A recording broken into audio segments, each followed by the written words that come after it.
Anio alahady fa 7 Novambra taona 2021. Alahady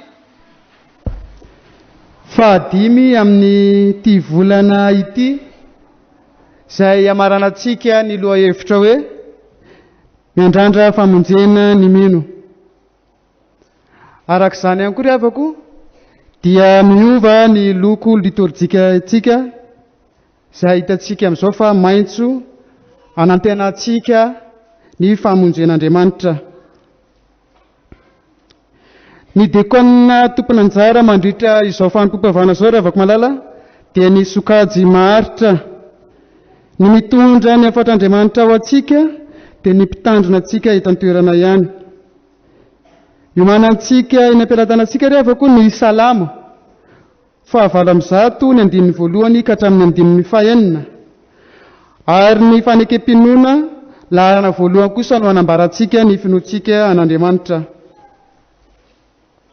Ho aminareo ny ry havako malala, ny fahasoavana sy ny fiadanana avy amin'ilay ankehitriny sy taloha ary ho avy, ary avy amin'ny fanahy fito izy eo alohan'ny seza fiandrianany. Amen. Indesitsika ry havako hitsangana hisaotra sy hideran'Andriamanitra amin'ny alalany famakitsika ny salamo 9:1 ka hatramin'ny 9:9. Rehefa izay dia hira voalahatra eny amin'ny fafana ary tsy mipetraka kosa raha tsy vita ny vavaka. Ndetsika ary iventy ampanao salamo manao hoe: Andriamanitro, tafatoetra ny foko, ny fanaiko no hira sy sankalaza, ny foaza ary valisolokanga, hifomaraina koa aho. Hideranao eny amin'ny firena maro aho Jehovah, ary ankalazanao eny amin'ny jentilisa, fa lehibe mihoatra ny lanitra ny famindraponao, ary mipaka eny amin'ny raona ny fahamarinanao. Misandratany ambony lanitra ianao Andriamanitro, araoko ety ambony tany rehetra ny voninahitra aho, mba afaka mahalalanao. Dia vonjeo amin'ny taninao ankavanana ka havalio. Amen.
Vavaka atsika ry havako.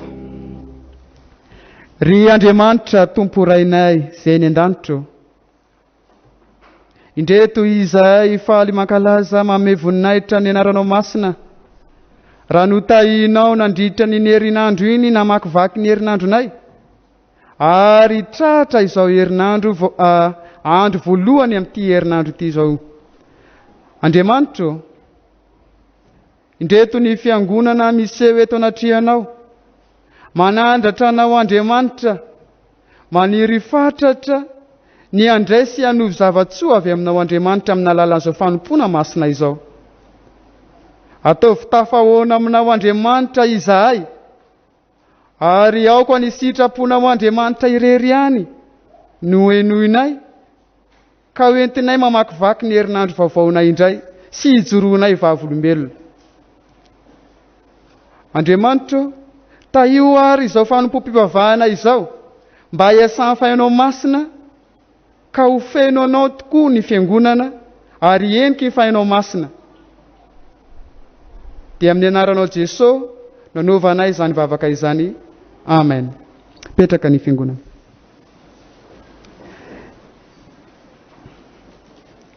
Satria ry havako malala, liturjia amin'ny endriny faharoa izao fanompo-pivavahana izao dia iroso avy hatrany sika amin'ny fankalazana ny tenin'Andriamanitra. Taontsika ny hira izay voalahatra eny amin'ny fafana.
Faly miarabantsika rakizy zatova tanora tonga eto fotoana amin'ny voankazo mamy. Manasantsika rehetra aloha hitsangany.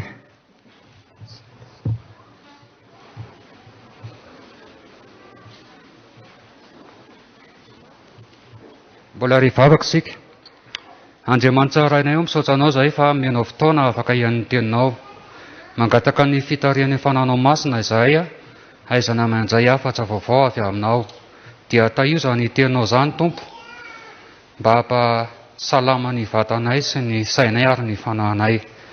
Amin'ny anaranao Jesosy Kristy ny anaovanay izany vavaka izany. Amen. Resaka gantanana le voankazo mamitsika androany. Ampiseho ilay izy. Inona ka indraka izy? Gan. Atao inona ny gant? Betsaka ny ampiasaintsika ny gant anaovana ny asa aman-jara, iarovana ny aretina koa amin'izao fotoana ny aretina izao. Atao ambony, atao ty le gant. Tsy mahavita tena nefa ny ity gant ity raka izy, fa mila tanana. Jereo ange, iny le tanana. Dia afaka mandray zavatra izy, afaka miasa izy rehefa misy tanana. Isika koa dia tsy mahavita tena raha miasa rery amin'izao, fa tsy maintsy mila ny tanan'Andriamanitra isika. Tanan'Andriamanitra mihitsy no miasa ao anatintsika, fitiavany atsika izany. Ary nampisehoany atsika izany fitiavana izany tamin'ny nanomezany an'i Jesosy Kristy. Hoy izy ny soratra masina hoe tamin'ny fotoan'andro fony mbola mpanota isika dia maty hamonjy atsika Jesosy Kristy. Dia mbola nampiny mila manaiky izany isika, mbola nomeny koa tsika ny fanahy masina. Fanahy masina no manome hery atsika ahafahantsika miasa, ahafahantsika manatanteraka ny sitrapon'Andriamanitra. Isika pino dia mpiara-miasa amin'Andriamanitra isika, ary Andriamanitra mihitsy no tanana mitarika atsika amin'ny asa sy ny sitrapony. Andinga sokafantsika ny Baiboly, Filipianina 2:2, Filipianina 2:2, andininy 17.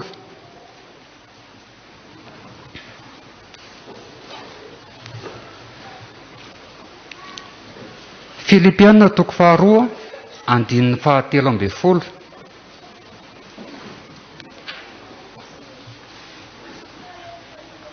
Rehefa hita dia vakitsika miaraka amin'ny anaran'ny Tompo. Fa Andriamanitra no miasa ao anatinareo, na ny fikasana na ny fanaovana ahatanteraka ny sitrapony. Averintsika mafy amin'ny anaran'ny Tompo.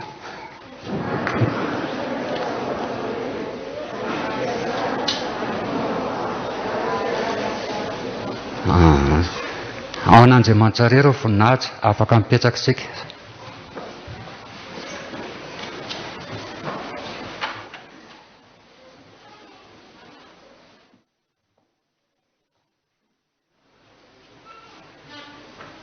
Dia mbola hiaraka hivavaka isika tompoko. Andriamanitra rainay io dia misaotra anao izahay fa tonga amin'izao fotoana izao andraisanay ny teninao masina. Dia mangataka anao fanahy masina omba ny mpamaky ny teny, ny hitory ny teny, ary izahay rehetra izay andray izany teninao izany mba ho fiainanay, ho fankahirezana, ianaranay ny sitraponao indrindra ihany koa. Amin'ny anaranao Jesosy Kristy no anaovana mivavaka. Amen.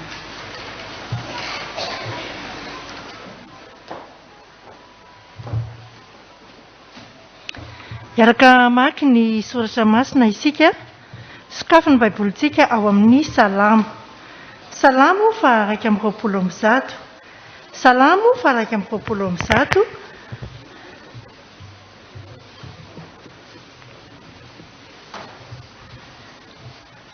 Rehefa hita dia vakitsika amin'ny anaran'ny Tompo.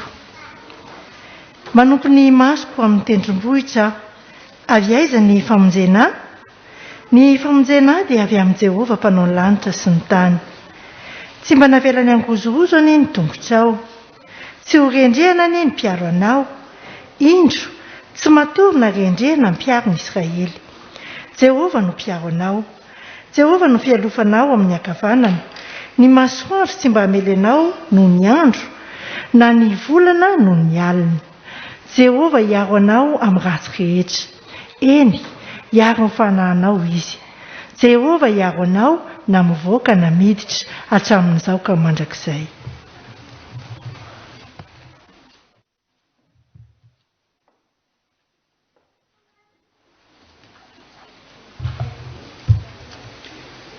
Filazantsara nosoratan'i Luka. Luka 2:20, andininy 5:20 ka hatramin'ny 9:20. Luka 2:20, andininy 5:20 ka hatramin'ny 9:20.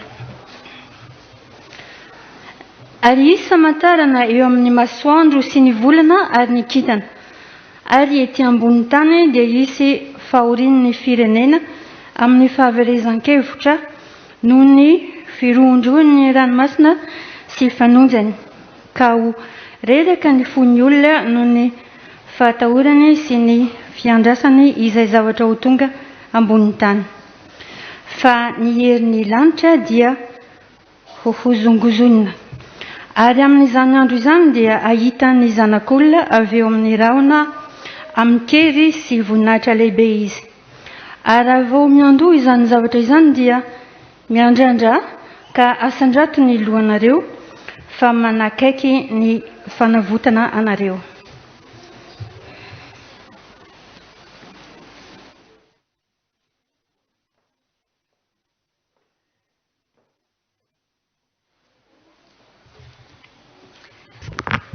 Epistily ho an'ny Romanina toko 5 andiny 7:20 ka hatsaratra hatramin'ny 7:20. Amin'ny anaran'ny Tompo. Fa ataoko fa ny fahoriana amin'izao andro ankehitriny izao dia tsy tokony hoarina amin'ny voninahitra izay aseho amintsika, fa izao zavatra rehetra izao dia samy maniry fatratra ka miandry ny fampisehoana ireo zanak'Andriamanitra.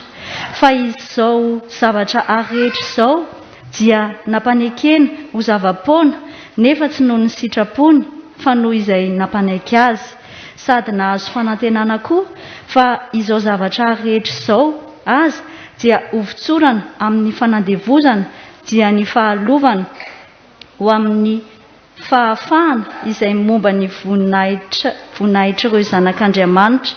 Fa fantatsika fa izao zavatra rehetra izao dia miara-misento sy miara-marary toy izay efa iteraka mandrakaka ankehitriny, ary tsy izany ihany fa isika koa na dia manana ny voaloham-bokatry ny fanay azy, eny isika azy dia miseto ato anatitsika miandry ny fananganananaka dia ny fanavotana ny tenantsika. Fa ny fanantenana no namonjenantsika, nefa ny fanantenana hita dia tsy mba fanantenana intsony, fa ahoana no mbola anantenan'ny olona izay efa hitany. Fa raha isika manantena izay tsy mbola hitantsika dia miandry amin'ny faharetana. Ray masino amen.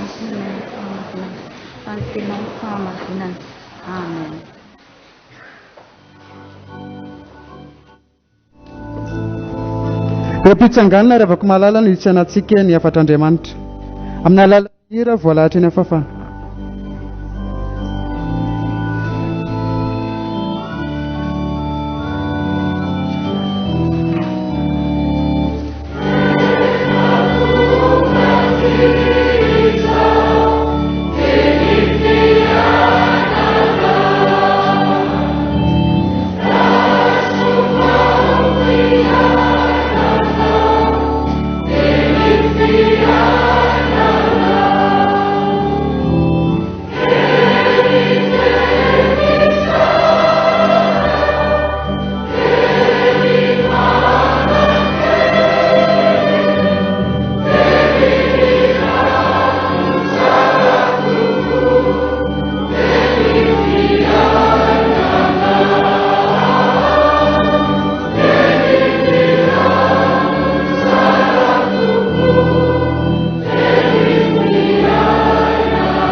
fanahy masina lay efa miasa ao anatintsika rehetra ry havako, ny tantanatsika ahatrarantsika izao alahady voalohany amin'ny advento izao.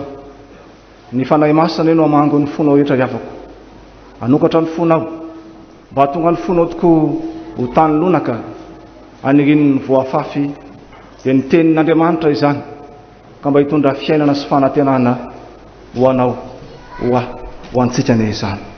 Ny tenin'Andriamanitra ry havako izay ifampahirizantsika amin'izao taom-baovao kristianina izao, satria ny alahadin'ny advento dia taom-baovao ho an'ny mpino. Dia niaraka ny vakin'ny mpanompon'Andriamanitra teo ao amin'ny Salamo 120. Salamo 120.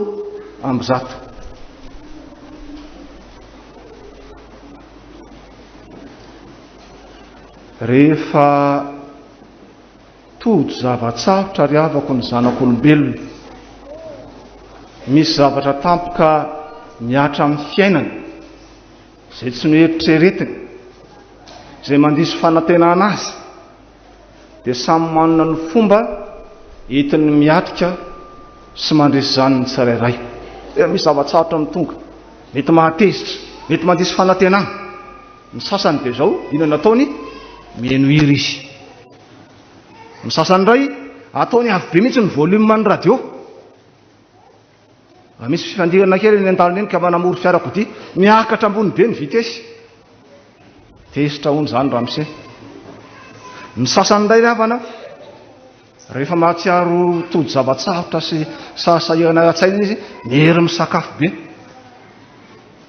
Sy ny sisa sy ny sisa, samy manana izay eritreretiny hiatrehana ny zavatsarotra ny zanak'olombelona. Fa maro ry havana ny olona tojo olana, tratry ny sarotra namaky ty Salamo 120 ity no ny vakiny, ka lasa velombelom-bolo sy fanantenana izy. Ka nateo ara ny zavatsarotra izay natrehany dia tsy kivy ary tsy ny ravoravo-tanana izy. Fa inona tokoa moa ry havana ny afatr'Andriamanitra ambaran'ny mpanao salamo amin'ity Salamo 120 ity? Lohahevitsika dia ny hoe miandrandra famonjena ny mino. Famonjena manahoana no andrandraina? Fomba ahoana nazahoana miandrandrana izany? Amin'ity anio ty ry havana dia izao: asehon'Andriamanitra anao fa ny tena mpino dia miandrandra famonjena ampahadokiana.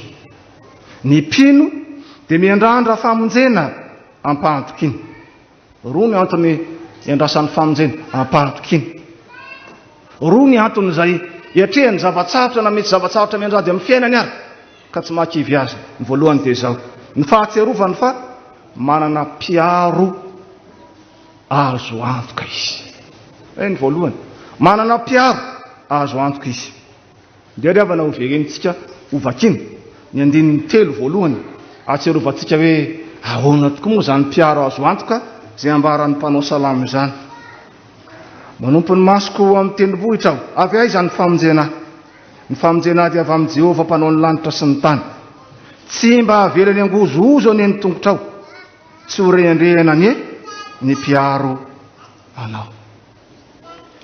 Na inona ry havana trangan-javatra teo amin'ny fiainan'ity mpanao salamo ity, na inona zavatra nitranga teo amin'ny vahoaka an'Andriamanitra lalana ny diaviny, indrindra fa tany anefitra, dia mahatsiaro ny mpanao salamo fa tsy irery izy, tsy miady irery izy, tsy mandeha irery izy, fa miaraka amin'ny mpiaro azy dia ny tompo Andriamanitra. Ary tsy mba mpiaro tahaka ny mpiaro rehetra, fa mpiaro tena azo antoka, tena azo ianteherana, ary mpiaro tsy mivadika. Indraindray havana be deaibe ny mpiaro, be deaibe ny mpiambina, fa rehefa mananika ny tanàna ny jiolahy dia misy fifandraisany amin'ireny ihany. Tsara ny manana tongotra efatra miandry ny trano, tsara izany. Fa ndraindray koa ireny rehefa antitrantotra ka tsy voakarakara tsara dia mivadika. Fa tsy mba tahaka an'izany ny mpiaro ny vahoaka an'Andriamanitra izay ankalazany ny mpanao salamo eto, fa mpiaro tena azo antoka. Ity Salamo 120 ity ry havana dia firan'ny jiosy rehefa ho an'ny Jerosalema izy hivavaka. Tahaka ny razantsika fahiny moa ry havana ny jiosy. Vitsy ihany no mipetraka eo akaikin'ny fiangonana izay hivavahana fa lavitra daholo dia mandeha tongotra. Ary ny lalina tamin'izany dia ohatran'ny amin'izao fotoan'izao ihany. Tsy voatery ho tsara foana ny lalina fa be lavadavaka. Ary tsy vitan'izay be lavadavaka fa eny amin'ny sakely-dalana misy jiolahy ihany koa izay manakany tahaka ny amin'izao vaninandro iainantsika izao. Zany zavatra zany ny iainan'ny zanak'Israely ry havana. Kanefa na dia teo ary zany rehetrarehetra zany, rehefa ny an-dalana izy dia ity salamo ity no irainy. Indrindra fa rehefa taza eny amin'ny kilometatra lavidavitra ery ny tendrombohitra. Ary zany matoka ny mpalao salamo ity laza eto hoe manompo ny masoko ho amin'ny tendrombohitra aho. Izy zany rehefa mandeha lalan-davitra, lalan-tsavitra, misy zavatra manahirana azy, tsy mitanondrika fa mitraka. Ary ny tendrombohitra no jereny. Dia hoe angamba-sika manao hoe fangaza ireo mivavaka amin'ny tendrombohitra. Tsy ry havako. Tsy mivavaka amin'ny tendrombohitra izy ireo. Fa ny tendrombohitra izay jereny eto dia ny tendrombohitra Ziona.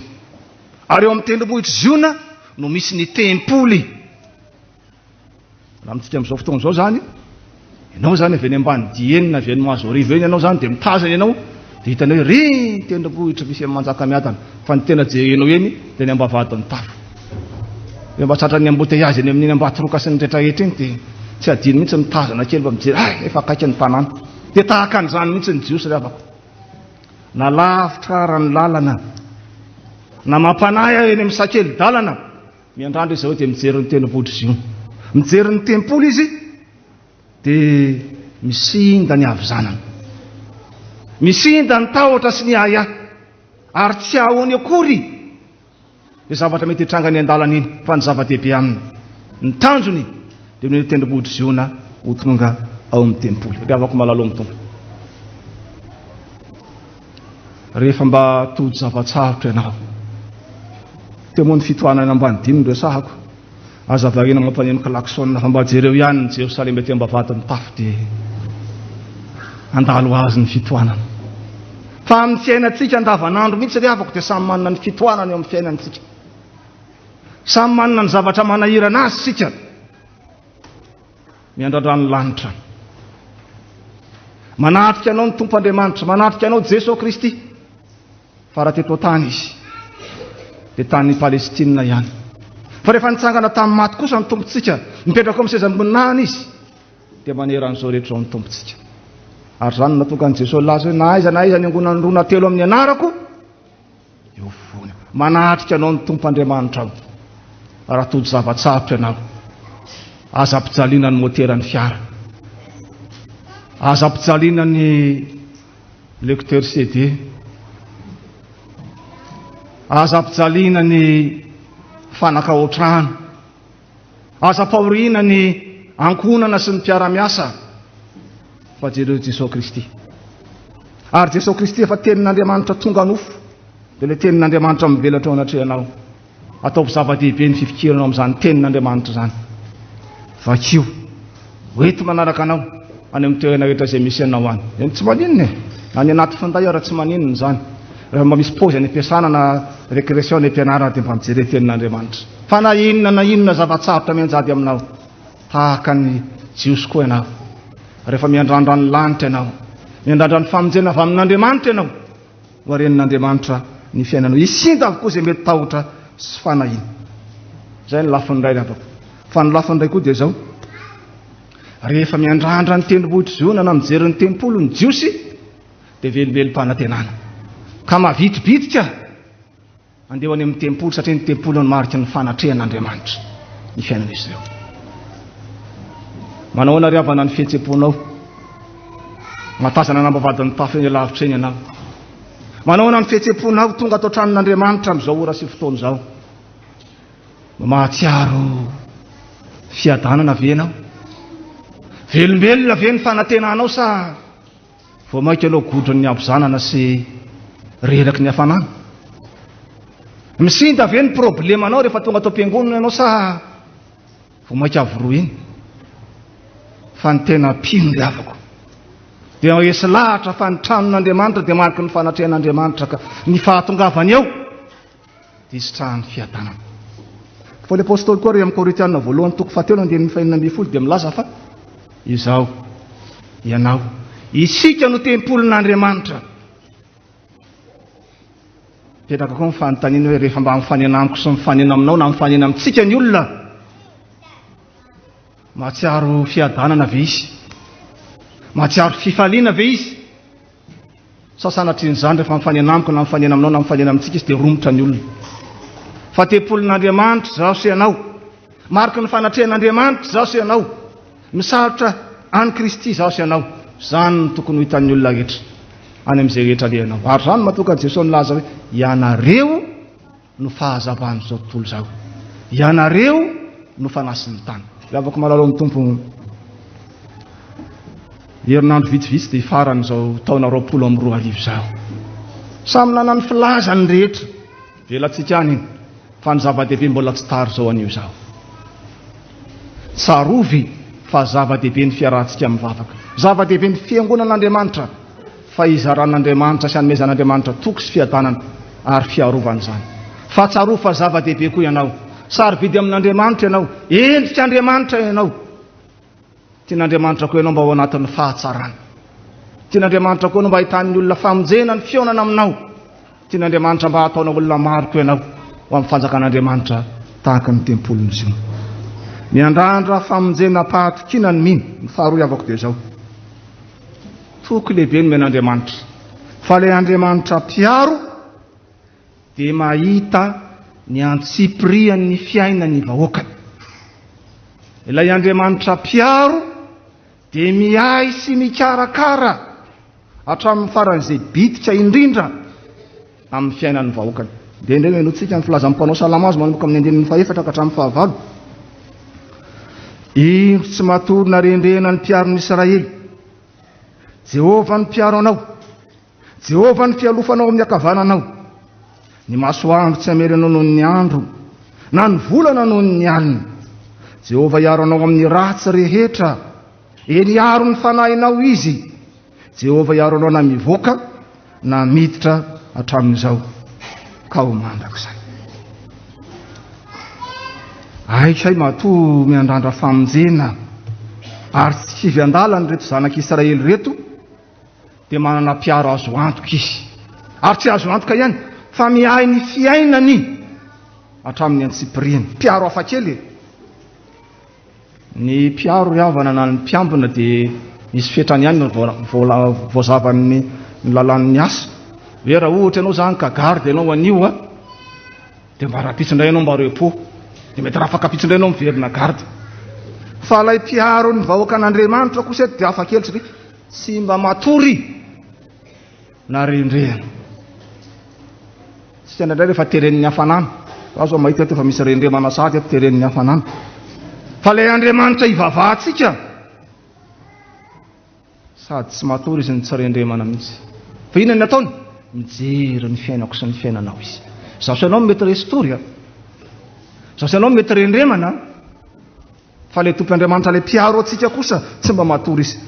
Fantatr'Andriamanitra, hitan'Andriamanitra ny zavatra mitranga eo amin'ny fiainanao io.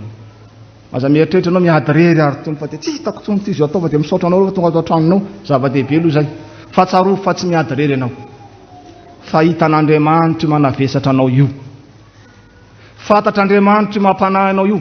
Io projet anao io fantatr'Andriamanitra io. Ary manaiky ny tompon'Andriamanitra mba hiaro. Fa tsy fiarovana anao amin'ny fahavalo ihany, fa fanampiny anao koa ahafahanao misedy ireny sakany ireny mba tonga anao tokoa ho endriky ny voninahitr'Andriamanitra. Andriamanitra piaro hafakely fa fialofantsika izy amin'izay rehetra manahirana. Izay nambaran'ny mpanao salama hoe fialofana amin'ny Jehova no fialofanao amin'ny akavananao. Aitsika tsara rehefa fa ny akavanana dia manambara ny hery, manambara fahefana, manambara fahatsinjana amin'ny akapobe moa zany ankoatran'izay olona akavia. Io akavananao io mihitsy, io herinao io mihitsy, io no potehan'ny fahavalo. Ny fahavalo tsy hameranao any amin'izay zavatra tsy mampanahirana anao any, fantatra mifahavalo anao fa manao izimy anao tsy mihina-keny anao tsy amely anao any amin'ny hena mihitsy izy fa ny amin'le tianao zay ny dikan'le akavanana ka io akavananao io mihitsy io no alofan'Andriamanitra io no arovan'Andriamanitra io manahirana anao io faible anao io tena io mihitsy no tena arovan'Andriamanitra fa zamanahy anao zany ny tiaro atsika riavana ary tsy vitan'izany fa fiarovana ihany koa izy amin'ny zavatra rehetrarehetra haitsika tsara fa ny Palestina tsy mamitovy amin'ny aty amintsika aty ny atsika na mafana raha dia mbola eo manodidididina ny 30 degré eo ny atsika rehefa mafana fa ny Palestina 45 degré à l'ombre rehefa atoandro ary zay ny arovana ny masoandro tsy amely anao noho ny andro izy na ny volana noho ny alina rehefa alina ndray kosa dia mifanohitra amin'izay fa latsaka be dia be any ambanin'ny 0 ny température zany mahatonga ny zareo rehefa any anefitra salobona be ohatran'ireny ny akanjony fiarovana amin'ny tanin'andro fa fiarovana ihany koa amin'ny atsika fa na mafana ny andro na mangatsika Andriamanitra miaro ny vahoakany ary mbola pin'ny mpanao salama hoe ny tompony miaro anao amin'ny ratsy rehetra mba hainao moa ry avako fa amin'izao vanin'andro eny atsika izao akoatran'ny hoe lasa mitombo be ny olona tombo be ny valana rehetina dia mitomboko ny faharatsiana zany ny zavatra mitrango zao mitombo ny faharatsiana fa na mitomba raha ny faharatsiana dia tsarovo tsara fa le mpiaro anao dia miaro anao amin'ny karazam-paharatsiana rehetra na inona lazain'ny ainao manjery na inona lazain'ny fanolo-bodorindrina na zay mbola tsy lazain'ny olona ara dia tsarovy andrandragno ny famonjena ampahatokiana fa miaro anao amin'ny antsipiriam-piainanao amin'ny tompo Andriamanitra dia afaka malalo amin'ny tompo miaro anao amin'ny ratsy rehetra ny tompo sy amin'ny fotoana rehetra ary zany raha toena ambaran'ny mpanao salama ito hatramin'izao ka ho mandrakizay ianao rehefa manao contrat amin'ireny mpiambiny ireny tsy maintsy misy contrat ihany dia hoe hatramin'izao fa ny tompo Andriamanitra riavako rehefa manan-kazo ho tompo anao sy mpamonjy anao dia miaro anao hatramin'izao ka mandrakizay ary zany raha teo ny lazain'i Jesosy indro zao momba anareo mandrakariva ambara-pahatonga amin'ny fahataperan'izao tontolo zao Jesosy tsy niteny indro zao momba anareo mandrakariva amin'ny problème io ihany indro zao momba anareo mandrakariva amin'izao fahasalamanareo zao ihany indro zao momba anareo mandrakariva amin'ny tetaona 20 ty ihany sia mandra-pahatonga ny fahataperan'izao tontolo tsy misy fetra ny fiarovan'Andriamanitra zany dia avako le mpiaro atsika mpiaro hafakely izy mpiaro tena miaro atsika sy miahy atsika hatramin'ny atsipiriam-piainantsika ry avako malalo amin'ny tompo malasa ny eritreritra zany tenin'Andriamanitra zany za manokana teo ampanomanana zao tenin'Andriamanitra dia lasa ny eritreritra mihitsy hoe ay tokoa moa zany zoreny io zany misy mijery aho foana misy mandinika ny fiainako foana ay zany natao trano na nivelany kay zany misy manjoy aho foana manaraka foana oriny tsy miaro amin'ny ratsy ihany fa manampy aho koa avitako ny tsara zany dia avana malasa ny eritreritra zany ny zava-dehibe dia zao ao anatin'ny vanim-potoana fanaovana bilan tsika izao zany foana amin'ny filaza amin'ny mpitsabo mendre madesa taona mba manaova bilan fa itsika koa zao anatin'ny vanim-potoana fanaovana bilan aika mijery tsika ny tompo Andriamanitra aika tsika ihany no mifampijery ay ny tompo Andriamanitra mba mijery itsika ho an'ny olo marina ho an'ny endry ahoana moa zany olo marina sy endry zany ny fisainanao ny fonao ny tenen'ny vavanao ary ny ataon'ny tananao dia mitovy zany no atao olo marina sy olo kendry ho an'ny olona marina dia toky soary ho azy ny fanatrehan'Andriamanitra toky sy aro ho azy ny fanatrehan'Andriamanitra ho an'ny olona andalam-pahendrena ho an'ny olona miala amin'ny ratsy ahoana moa zany tsy mifanaraka amin'ny fisainan'ny fony sy ny sainy tsy mifanaraka ny teneniny sy ny ataony ho an'ny olona tahaka an'izany riavana dia loza mitatao ny fanatrehan'Andriamanitra satria any mitorinao ikisa sy amin'ny ora-tsy-apozinao dia hiatra aminao ny famaizan'Andriamanitra hiatra aminao ny sazava amin'Andriamanitra satria mahitanao izy ary tianao mba tsy ho very ary zany ny anafaizany zany ny ananarany antsika ry avako malalo amin'ny tompo miandrandra famonjena ny mino aoka tsy atao tsy enjery zany vahoaka tena fiainantsika mihitsy iandrandra ny mesisika iandrandra ny mpamonjysika lay ho avy any amin'raha ny lanitra fanoroany ray mba ndray antsika ho any aminy ao anatin'izany fiandrandrana fiandrasan'izany dia manade zao matoky Jesosy fa nilaza fa aty amin'izao tontolo zao no ahitanareo fahoriana nefa matoky zao efa nandresy zao tontolo zao Jesosy lay mpandresy ry avana no mametoky anao fa mpiaro azo antoka izy ary mikarakara anao amin'ny antsipiriam-piainanao ary zany raha teo no natonga ny mpanao salamy milaza hoe Jehova iaro anao amin'ny ratsy rehetra eny iaro ny fanahinao izy Jehova iaro anao na mivoaka namiditra hatramin'izao ka ho mandrakizay amen.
Vavakintsika ry avako malala. Ry Andriamanitra tompo rainay tsara indrindra. Sotranao izay no ny fitiavanao. Fa Andriamanitra niteny taminay tokoa ianao. Ary tsy manafina ny sitraponao aminay isanandro isanandro. Misotranao izay Andriamanitra fa tsy diso anjara tamin'ny tenin'ny fiainana. Nanovo zavatsoa avy amin'ny teny izay nampitondranao ny mpanomponao. Tao anatin'izany tompo dia nampianarinao anay miariary fa manana mpiaro azo antoka izahay. Mahita ny antsipirian'ny fiainan'ny vahoakanao ianao Andriamanitra. Miaro anay amin'ny ratsy rehetra ihany koa ianao. Fa eo anatrehan'izany Andriamanitra dia faly indrindra izahay satria azonay antoka ny famonjena ao aminao Andriamanitra. Andriamanitra, mahatsiaro menatra izahay manoloana ny teninao. Ko dia mifona sy mibebaka eto anatrehanao izahay. Ibebahanay tompo satria ny ratsy mandrakariva no vitanay. Tsy manatanteraka ny sitraponao Andriamanitra izahay. Andriamanitra, manoloana ny fibebahana marina ataonay eto anatrehanao ary. Dia Andriamanitra mpamindra fo sy mpamela heloka ianao. Satria mazava aminay ny teninao fa raha maiky ny fahotanay tokoa izahay. Dia matoky sy marina anao Andriamanitra ka manadio anay afaka ny tsy fahamarina rehetra. Dia ankehitriny tompo, olona voavela heloka izahay reto ka tsy misalasala ny mangataka aminao Andriamanitra. Mametraka izay rehetra mahasoa ny fiangonana eo anatrehanao. Mangataka ary izahay Andriamanitra ho any ireto kristianina tsirairay avy reto izay manondrika ny lohany eto anatrehanao. Miandrandra ny famonjenao Andriamanitra ary maniry fatratra mba hiandaninao aminay. Hitanao mantsy tompo ny fahoriana misy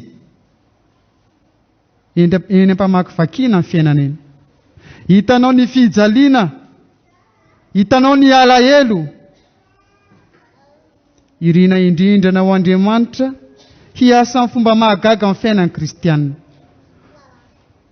Fa mangataka aminao izay Andriamanitra ho an'ireto vahoaka anao ireto, misy aminay ireto manana alahelo, manampahoriana, misy aminay ireto voafatotra ao anatina geja maro samihafa, misy ny manana olana. Ianao Andriamanitra no angatanay hijery akaiky ny fiainan'ny kristianina tsirairay avy, ary anomena fifaliana tena izy ao aminao Andriamanitra. Andriamanitra, sitrano ary zay rehetra tsy salama, zay rehetra manana aretina, miaina ao anatin'ny fanaintainana, omeo fifaliana zay rehetra ory sy kivy, ary atrakao sy atanjao fa olonao reny. Andriamanitra, mitondra ambavaka izahay ho an'izao fiainan'ny fiangonana FJKM misy anay izao. Io Tompo, ireo ezaka maro samihafa tsy maintsy tanterahany fiangonana. Isan'izany Andriamanitra, ny fotoana izay efa akaiky indrindra dia ny fifandraisan-tanana ny mpitandrina mianakavy. Asehoany voninahitra ao Andriamanitra, ianao ane hiasa amin'ny fomba mahagaga amin'ny fiangonana, ka tsy anela na anala-baraka ny fiangonana, fa mba ahazoany fiangonana mijoro vavolombelona dia anehoany voninahitra ao Andriamanitra. Toloro saina, toloro fahalalana, omeo hery sy fahatanjana mandrakariva ny komity mpikarakara sy ny birao izay mihevitra isanandro ny fanaterana ny fifandraisan-tanana amin'ny mpitandrina. Io ny ray aman-dreny mpitandrina mianakavy eo anatrehan'izany mba hanana fifaliana miaraka amin'ny fiangonana raha tonga tokoa izany fotoana izany, izay efa tena akaiky.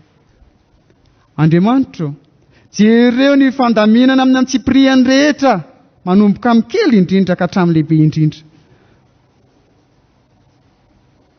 Andriamanitra, fantatray fa Andriamanitra mahagaga ianao, ary hainao miasa ao anatin'izany fifandraisan-tanana amin'ny mpitandrina mianakavy izany. Andriamanitra, tondram-bavaka izahay ho an'ny baraon'ny fiangonana eto amin'ity fiangonana misy anay ity. Ampaherezo ary meo hery fahatanjahana, toloro saina sy fahalalana mandrakariva azoan'izy ireny mihevitra ny fiainan'ny fiangonana sy izay mahasoa fampandrosoana ny asanao Andriamanitra eto amin'ny fiangonana.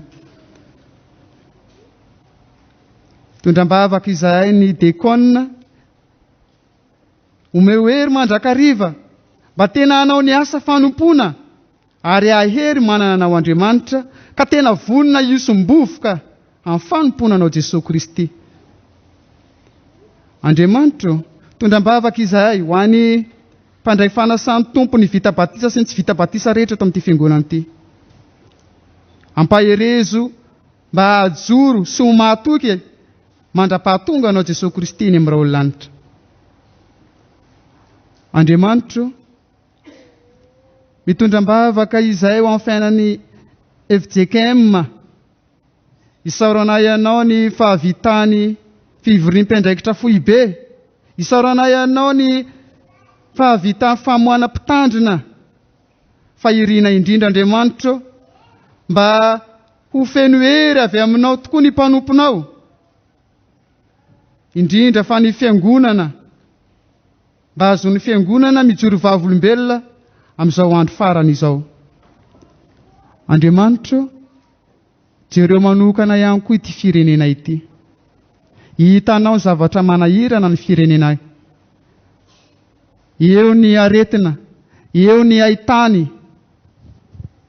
Andriamanitra, sitrano ny taninay, vonjeo izahay. Mamindrafo amin'ny mpitondranay, ampandeana amin'ny fahamarina sy amin'ny fahamasinana izy ireny.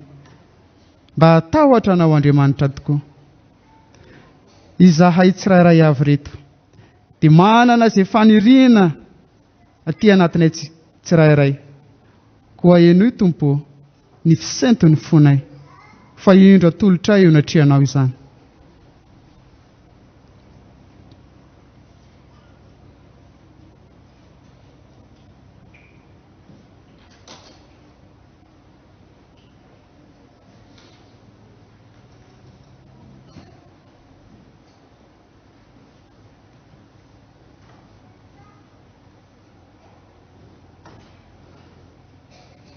fantatray tompo fa Andriamanitra mpiaino vavaka ianao, azonao iantoka ary fa manome mihoatra noho izay angatahana ianao.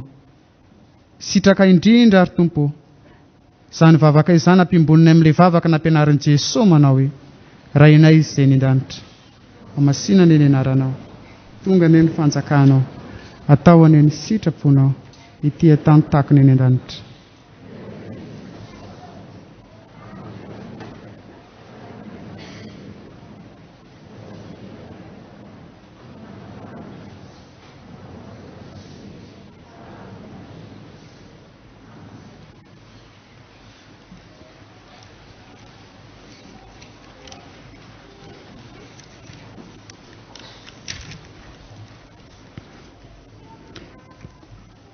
Dia tsika ry havako hitsangana any amin'ny finoantsika sy hanambarany finoantsika eo anatren'Andriamanitra amin'ny alalan'ny fanekem-pinoana laharana voalohany.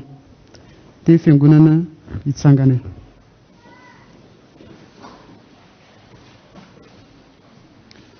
Mino an'Andriamanitra ray tsy tompanao ny lanitra sy ny tany aho, ary mino an' Jesosy Kristy zanan'ilay tokana tompontsika izay nitorotolona tamin'ny fanahy masina, ateraky Maria Virjiny.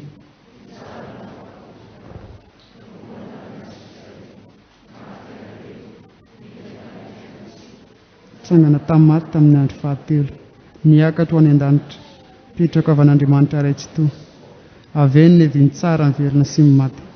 Mino ny fanahy masina aho, ny fiangonana masina manerana izao tontolo izao, ny fiambonin'olo masina, ny famelan-keloka, fitsanganan'ny tena amin'ny maty, ary fiainana mandrakizay. Amen. Petraka ny fiangonana.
Mialohany hitondrany ray aman-dreny mpitandrina ny afatra sy ny tsodrandra avako malala dia eo am-pitsanganana no irahantsika ny hira izay voalatra eny amin'ny fafana.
ny afatra ho antsika riavana amin'izao an'io zao dia ato amin'ny bokyny Kolosiana toko 4 ka ny andininy 7 manao hoe ary na inona ataonareo dia ataovy amin'ny fo tahaka ny ho an'ny tompo fa tsy ho an'olona satria fantatrareo fa ny tompo nandraisanareo ny lova ho valiny fa manompo ny Kristy ianareo ary misaora amin'ny zavatra rehetra fa izany ny sitrapon'Andriamanitra ao amin'ny Kristy Jesosy ho anareo. Raisanao ry avako ny tsodrano izay tolotra amin'ny anaran'ny tompo Jesosy manao hoe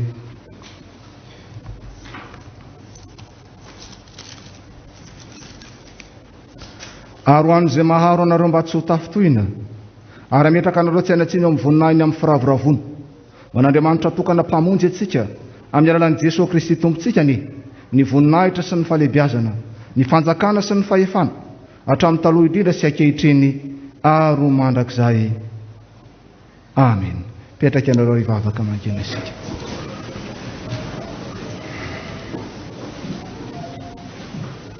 Ho an'Andriamanitra irerianany ny voninahitra amin'ny anaran'ny Ray sy ny Zanaka ary ny fanahy masina. Amen.